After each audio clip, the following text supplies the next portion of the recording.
현시 3강. 자, 현시 3강으로 우리가 왔고요. 자, 오늘 할 거는 자, 먼저 이제 정지용의 불사조라고 하는 작품인데, 자, 우리 불사조를 한번 떠올려 보자고. 자, 불사조는 뭘 상징하냐? 자, 불사조가 왜 불사조야? 죽어도 안 죽어, 다시 생겨나. 그리고 아무리 죽여도 다시 부활하고, 아무리 살아있어도 언젠가 또 죽을 수 있고, 이걸 계속 반복한단 말이야.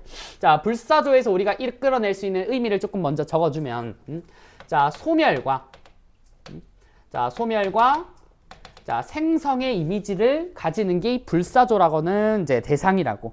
자, 그럼 결국 이 불사조를 통해 뭘 자, 등장시키려고 했는지는 오늘은 바로 알려드리는 것보다 이제 시를 보면서 바로 끌어내는 게 좋을 것 같아.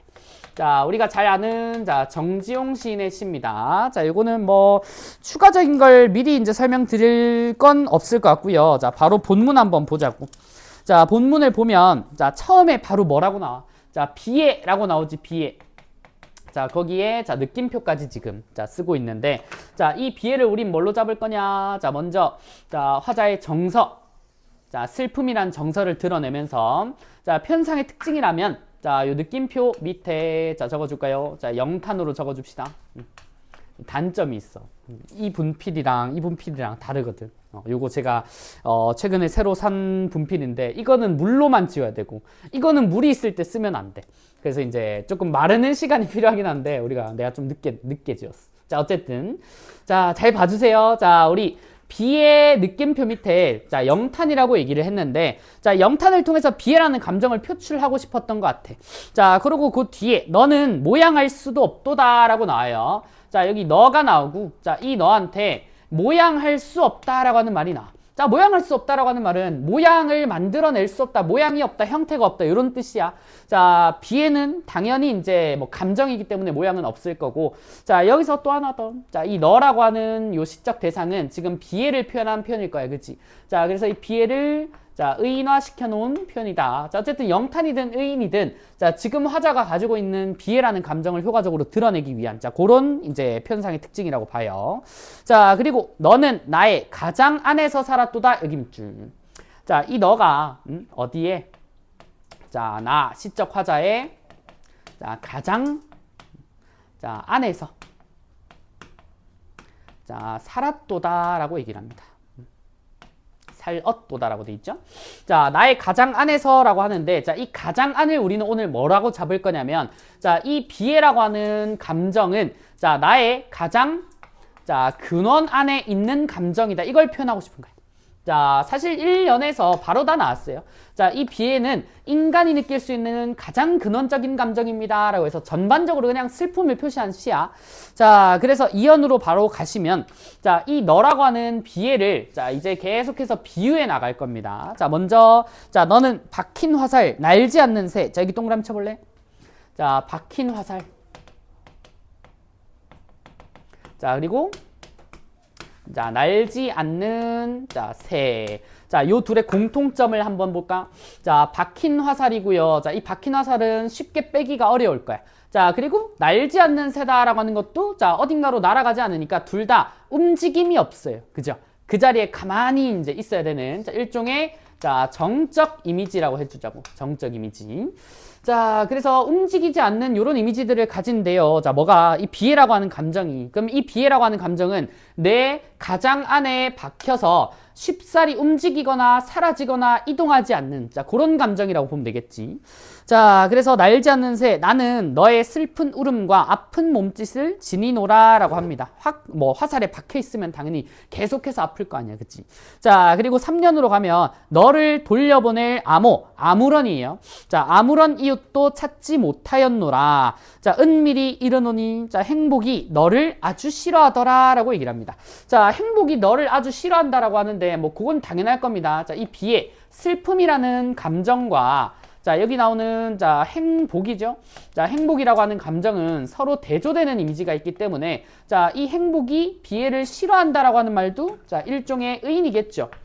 자, 인법으로 자, 요 둘이 서로 대조되는 정서임을 강조를 해.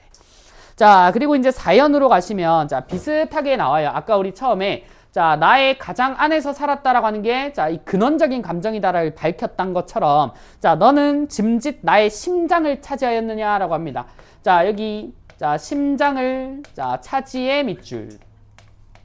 자, 심장을 차지했다라고 하는 말도 뭐야? 심장, 우리 몸의 가장 중심부라고 보통 사람들이 생각하잖아, 그치? 자, 그런 것처럼 요것도, 자, 이 비애라고 하는 것이 근원적인 감정이다를 드러내는 표현이래. 자, 그리고 이제 비애, 오, 나의 신부님이라고 얘기를 해요.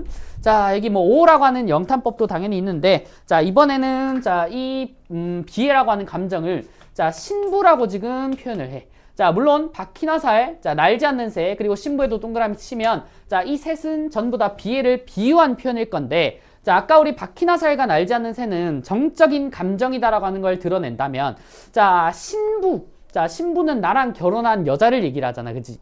자, 일반적으로 부부는 떨어져 지낸다고 생각하면 안 되는 사람들. 자, 그러면은 이 신부는, 자, 이 비애라고 하는 감정을 본인의, 자, 뭐라고 적어주면 되냐? 자, 본인 인생의, 자, 동반자라고 생각을 하는 거라고. 자, 그럼 이 인생의 동반자라고 생각을 하는 거냐면, 자, 우리 비애라고 하는 이 슬픈 감정은, 자, 사람이 떨쳐버리고 극복하고 싶은 감정이기도 하지만, 자, 내가 슬플 수밖에 없는 운명이야. 뭐 예를 들어 청산별구, 고려가요 같은 데서도 내가 돌 맞아서 온다라고 하는 것처럼, 자, 이런 슬픈 운명을 수용하기도 하거든. 이것도 마찬가지야. 자, 그래서 이 신부를, 자, 인생의 동반자라고 해석을 한다면, 자, 이 시의 화자는, 자, 비애라고 하는 감정을, 자, 비애를, 자, 운명적으로, 자, 수용한다에 가깝습니다. 그래서 비애를, 자, 무조건 부정적인 의미로만 해석은 하지 않는 시라고 보면 돼. 자, 그리고 이어서요. 자, 너를 위하여 나의 창과 웃음을 닫았노라 라고 얘기를 합니다. 자, 그리고 다음 년 가시면, 자, 이제 나의 청춘이 다한 어느 날, 자, 청춘이 다했다, 뭐 죽었다고 볼 수도 있지만은, 자, 내가 늙었다, 이런 식으로 해석을 하셔도, 자, 내 청춘이 다한 어느 날, 자, 너는 죽었대. 그러면 내가 죽을 때, 내 청춘이 닿을 때, 자, 이 비애는 함께 죽는 감정이라는 거지. 아까 우리 신부처럼 이것도 동반자적인 의미가 있는 거야. 자, 그러나 너를 묻은 암호 성문도 보지 못하였노라 라고 얘기를 해. 자, 그럼 여기서 성문, 자, 성문이 사전적 정의를 찾아보면 돌로 만든 문이래. 자, 돌로 만든 문인데 진짜 돌로 만든 문으로 해석하지 마시고, 자, 이 성문을 비석으로 해석을 해주면 돼. 비석. 자, 그러면은 우리가 이제 죽음을 확실하게 알았다면은, 자, 비석을 통해 그 죽음을 확인할 수 있었겠는데, 자, 비애는 아직 죽지 않았다 정도로 보시면 될까요? 자, 계속 내 마음속에 살아있다고. 자, 이어서, 자, 스사로, 자, 스스로입니다. 자, 스스로 불탄 자리에서 날개를 펴는 오 비애. 자, 마지막에 나왔죠. 오 비애 너의 불사조 나의 눈물이여 라고 얘기를 합니다. 자, 요 시어인 불사조가 이제 나왔잖아, 그치? 자, 우리 초반에 얘기했던 것처럼, 자, 이 불사조는 소멸의 생성의 이미지가 있다고. 자, 그럼 뭐가 소멸되고 뭐가 생성되는 거야? 자, 이 비애라고 하는 감정은 언제든 나를 떠나 소멸할 수 있지만, 자, 언제나 나에게 다시, 자, 들어와서 생성될 수 있는 감정이다를 강조하고 싶은 거야. 자, 그래서 너의 불사조, 나의 이제 눈물이요 라고 하는 친구는, 자, 결코, 자, 이렇게 적어줄까? 자, 결코, 자, 이 비애라는 감정은, 자, 사라지지, 자, 않는다 라고 하는 걸 강조하고 싶은 것 같아. 그래서 결국은 이 비애는 결국 이제 나를 떠나가더라도 언젠가 다시 돌아오고 생성될 거기 때문에, 자, 이 비애를 멀리할 필요 없다. 자, 이 비애는 우리 운명적으로 수용할 수밖에 없을 거다. 자, 이렇게 말하는 시라고 보시면 되겠죠. 자, 되게 철학적인 시인 것 같아요. 자, 다음 우리 나로 갑시다. 나. 자, 나 작품. 자, 나는 꽃이. 자, 문병란의 꽃인데, 자, 여기만 살짝 지워줘 갈까요? 자, 두 번째 우리 꽃씨를 보면, 자, 요 꽃씨가 언제 생성되고 언제 이제 사라지는지를 조금 봐야 되는 작품인데, 자, 요것도 뭐 꽃씨 하나만 가지고는 우리가 뭔가를 이끌어내긴 좀 힘들 것 같아. 자, 그러면은, 자, 바로 본문 한번 볼 겁니다. 자, 바로 시간적 배경 나오네. 자, 가을 날에, 자, 동그라미 쳐봐. 자, 가을 날. 자, 지금 이 시의 시간적 배경이 될 거고, 자, 가을날 빈손에 받아든 작은 꽃이 하나에, 자, 핵심 시어네요. 자, 빈손에 받아든, 자, 꽃이 자, 자, 아직 큰 의미는 두지 마시고, 자, 그냥 시적 대상 정도로만 잡아둡시다. 자, 그 꽃이 하늘이 어땠냐? 자, 여기도 느낌표 있으니까 뭐 작게 영탄법 정도 있겠다, 그지? 자, 그 숱한 잎이며 꽃이며 찬란한 빛깔이 사라진 다음이라고 하는데, 자, 요 시의 시간적 배경을 둘로 나눌 겁니다. 자, 가을날은 내가 빈손에 꽃씨를 받아드는 날이고, 자, 이 가을날과 대비되는 날씨가 있거든, 계절이 있거든. 그게 어디냐? 그 숱한 잎이며 꽃이며 찬란한 빛깔, 여기 밑줄 잡아. 자, 잎과 꽃과 찬란한 햇빛이에요. 자, 요게 있는 계절 여름이에요. 여름. 자, 이 여름이 사라진 다음이라고 하니까 오직 하나의 꽃씨 속에 모여든 가을이래. 자, 그러면 자, 꽃씨는 언제부터 생긴다고? 여름이 지나고 난 이후부터 생긴단 말이야. 자, 여기서도 사라진 다음이라고 하는 묘사가 있으니까 자, 시간적 배경이 가을이기도 하지만 요 시는 여름에서 가을로의 자, 시간의 흐름도 보여주는 시다라고 볼 거야. 그러면 이 시간의 흐름 이후에 뭐가 생성이 돼? 자, 꽃씨 한 알이 자, 새로이 생성된다라고 보면 돼. 자, 그 다음으로 갑니다. 자, 세 번째, 그래서 오직 한 알의 작은 꽃씨 속에 모여든 가을이라고 하고요. 자, 3년으로 가시면, 자, 빛나는 여름의 오후, 다시 여름 얘기를 하지. 자, 빛나는 여름의 오후, 핏빛 꽃들의 몸부림이며, 뜨거운 노을의 입김이 여물어 하나의 무게로 만져지는 것일까라고 하는데, 자, 빛나는 여름의 오후부터 핏빛 꽃들의 몸부림 있죠. 자, 얘네들은 여름을 상징해. 자, 그래서 꽃들이 피어서 막 활짝 피는 모습을 이제 몸부림이라고 표시를 하는 거고, 자, 그리고 뜨거운 노을의 입김이 여물어. 자, 여기서 노을은 진짜 노을이라기보다는 그 꽃잎의 색깔이 붉었다 이렇게 보시고, 자, 여물어 하나의 무게로 만져지는 것일까? 자, 그 꽃잎들이 응축되고 하나로 모여서, 자, 여기 하나의 무게의 동그라미 쳐볼래? 자, 이 만져지는 하나의 무게가 꽃씨 하나를 말해요. 자, 요게 자, 하나의 자, 무게랑 자, 동일한 시어로 잡아주세요.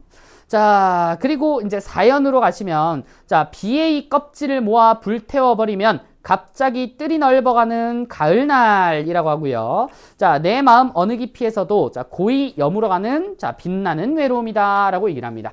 자, 여기 비의 껍질인데 자, 이거는 이제 꽃씨가 되어가는 과정에서 느끼는 슬픔 정도로 보이고요. 자, 마지막에 보면은 고이 여물어가는 빛나는 외로움이 있어. 자, 여기 자, 빛나는 자, 외로움에 자, 밑줄 한번 쳐보세요. 자, 이 빛나는을 아까까지 우리가 어떻게 해석했냐? 자, 이 빛나는은 햇빛이라고 해석했지. 자, 햇빛이 뜨겁게 쨍쨍 내리쬐는 이 빛나는은 여름을 상징해. 자, 그리고 이 외로움이라고 하는 것은 자, 이 여름에서 가을까지의 이제 요 사이에 느끼는 아까 우리 이제 비의 껍질이라고 하니까 여기서도 자, 비애라는 감정을 느낀단 말이야. 자, 그러면은 이 외로움을 느끼는 계절은 언제다? 자, 우리 일반적으로 가을이 외롭고 쓸쓸한 계절이라고 하니까 자, 여기서 가을을 잡아주라고.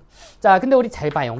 자, 빛나는 외로움이라고 하는데 자, 여름과 가을은 공존할 수가 없는 계절이잖아, 그치? 변해가는 건 있어도 자, 그래서 이 여름과 가을이 함께 공존하는 것 자체가 모순이기 때문에 자, 이 빛나는 외로움도 일종의 자, 역설법이라고 잡아주면 돼요. 자, 그러면 역설법으로 잡은 요 구절들을 종합을 하면 자, 여름에서 가을 갈 때 화자는 뭘 느낀다? 피해를 느낍니다 라고 하는 자, 요 정설을 강조하기 위해서 역설법을 지금 사용하고 있는 중인 거예요. 자, 그래서 빛나는 외로움이라고 얘기를 합니다. 자, 그럼 마지막 연인가요?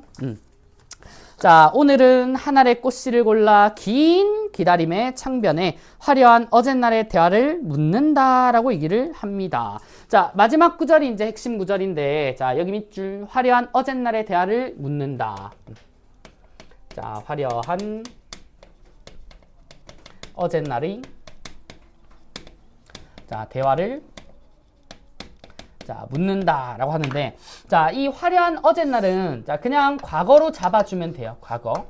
자, 그럼 화려한 어젯날의 대화를 자, 묻는다라고 하는 자, 요 표현을 보면 자, 우리가 단순히 그냥 묻는다라고 하면 물어보는 건가요? 라고 생각할 수 있는데 자, 요거 일종의 중의법이야. 자, 두 가지 의미로 자, 쓸 수 있을 것 같아. 자, 먼저 자, 이 묻는다라고 하는 걸 물어본다라고 볼 수도 있어요. 자, 그대로 적어 줍시다. 자, 물어본다로 해석을 할 수도 있고 자, 이 묻다를 땅에 묻다라고도 할 수 있다고.